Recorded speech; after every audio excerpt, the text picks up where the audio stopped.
안녕하세요. 국가유공자 알림창입니다. 오늘 보도된 기사 중에서 여러분께 꼭 전해드리고 싶은 이야기가 있어서 이 주제를 준비했습니다. 요즘 뉴스를 보면 마음이 무거워질 때가 참 많습니다.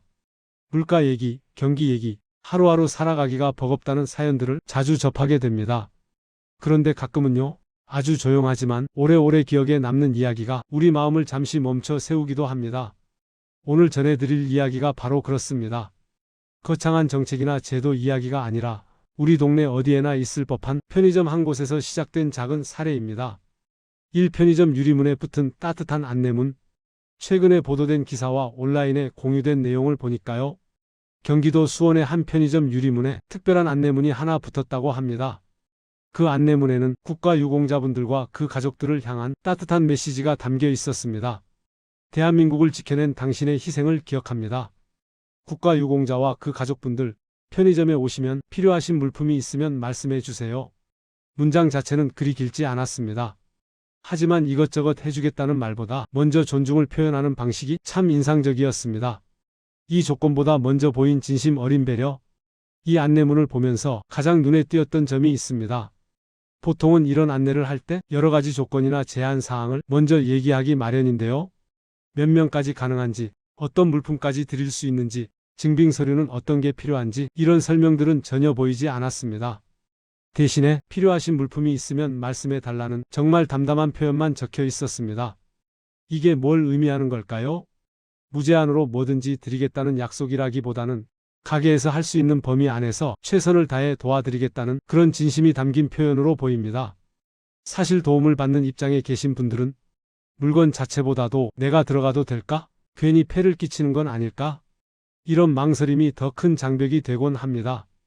이 안내문은 바로 그 문턱을 조금 낮춰드리는 역할을 한 게 아닌가 싶습니다. 3. 국가유공자분들을 대하는 다른 시선.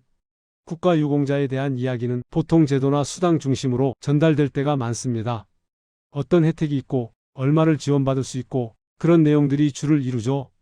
그런데 이 편의점 안내문에서는 희생을 기억합니다라는 문장이 가장 먼저 등장합니다. 이건 참 의미 있는 차이입니다. 지원을 받는 대상이라는 인식보다 먼저 존중받아야 할 분들이라는 그런 메시지를 앞에 둔 거니까요. 그래서 어떤 분들께는 도움을 요청하러 가는 느낌이 아니라 마땅히 대접받으러 가는 느낌으로 다가왔을지도 모릅니다. 4연세 드신 분들을 위한 또 하나의 안내. 같은 유리문에는 연세 드신 분들을 향한 또 다른 안내문도 함께 붙어 있었다고 합니다. 한 해가 넘어가는 이 즈음, 나이가 들수록 겨울은 더 춥습니다. 이 문장으로 시작하는 안내문에도 필요하신 물품이 있으면 말씀해 달라는 내용과 함께 핫팩, 마스크, 믹스커피, 생수, 컵라면, 삼각김밥 같은 것들이 언급되어 있었습니다. 대상은 58년생을 포함해서 그 이전에 태어나신 분들, 그러니까 더 연세가 있으신 분들이었습니다. 특별하고 비싼 물품이 아니라 겨울철 일상에서 바로바로 도움이 되는 그런 것들이라는 점에서 참 현실적인 배려로 느껴집니다. 요즘 같은 겨울 날씨에 따뜻한 핫팩 하나, 컵라면 하나가 얼마나 큰 위안이 되는지 우리 모두 알고 있잖아요. 온라인에서 퍼진 응원 하지만 강요는 아닌 이 사례가 알려진 뒤에 온라인에서는 응원의 목소리가 꽤 많이 이어졌다고 합니다. 정말 멋지다. 쉽지 않은 결정이었을 텐데 대단하다. 이런 가게는 오래오래 잘 됐으면 좋겠다. 이런 따뜻한 반응들이었습니다. 다만 제가 이 이야기를 전해드리는 건 특정 점포를 방문하라거나 거기 가서 뭘 사라는 그런 목적은 전혀 아닙니다. 그냥 보도된 사례를 있는 그대로 여러분과 함께 나누고 이런 선택을 한 분이 계셨다는 사실을 함께 기억해보자는 의미입니다. 6. 한 사람의 작은 선택이 만든 따뜻한 분위기. 이 편의점 주인분의 행동은 세상을 바꾸겠다는 거창한 선언도 아니고 누군가를 가르치려는 메시지도 아닙니다. 그냥 자기가 할 수 있는 범위 안에서 누군가를 조금이라도 배려하고 싶었던 그런 소박한 선택으로 보입니다. 그런데 이런 작은 선택이 주변 사람들에게는 이런 방식도 가능하구나. 나도 뭔가 할 수 있는 게 있지 않을까? 이런 생각을 조용히 남기기도 합니다.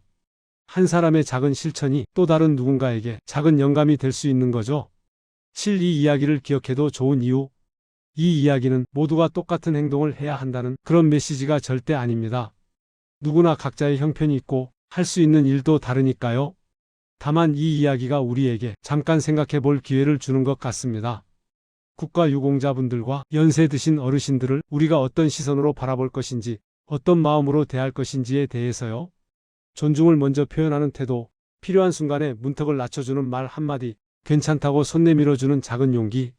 이런 작은 선택들이 누군가의 하루를 조금 덜 춥게 만들고 조금 더 따뜻하게 만들 수 있다는 점에서 오늘 이 이야기를 조용히 기억해두면 좋겠다는 생각이 듭니다. 추운 겨울이지만 이런 따뜻한 이야기들이 우리 사회 곳곳에 더 많아졌으면 하는 바람을 가져봅니다. 오늘 영상이 도움이 되셨다면 구독과 좋아요 눌러주시면 큰 힘이 됩니다. 앞으로도 알기 쉽게 정리된 보온 소식 전해드리겠습니다. 시청해 주셔서 감사합니다.